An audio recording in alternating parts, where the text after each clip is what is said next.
Is hair transplant permanent? The answer is yes. Hair transplant is the only permanent solution when it comes to restoring your hair. There's other options such as SMP, scalp micropigmentations, but those are not permanent solution. So if you want something permanent solution to restore your hair transplant is the only way. Is there a difference in permanence of hair transplantation with the three techniques of either FUT, FUE, or PRP, or platelet-rich plasma? There is no difference in permanence of the three techniques we mentioned before, the FUT versus the FUE. They're both hair transplantations. The techniques are different, but the permanence is the same. Now, the platelet-rich plasma, the PRP, is not a hair restoration or it's not a hair transplantation.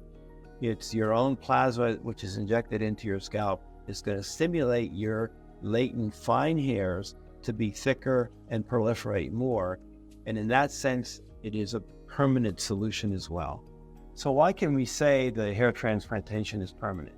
So a hair transplant is permanent because of the way and where the hair came from. For example, all of our donor sites are in the back part of the scalp, and where especially men tend not to lose hair. That's why we get the hair from that area.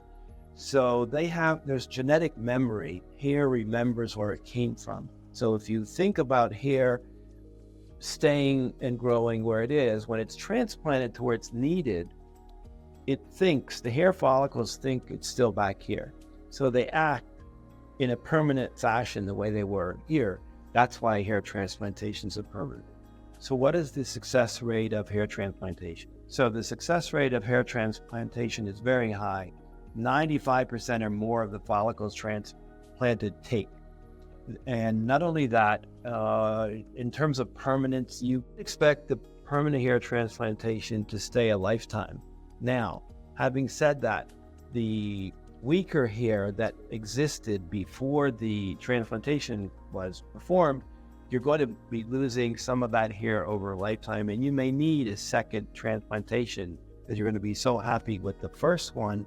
When you lose some of your own native ones, then you may need a further transplantation, but you will not lose the permanent ones that have been transplanted. So who is the ideal candidate for a hair transplant? So the ideal candidate for a hair transplantation is, number one, that person who has a good donor site. Good donor site where we take it from in the back.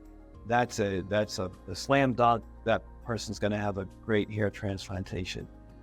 Secondly, the patient's motivation toward it is a big factor as well.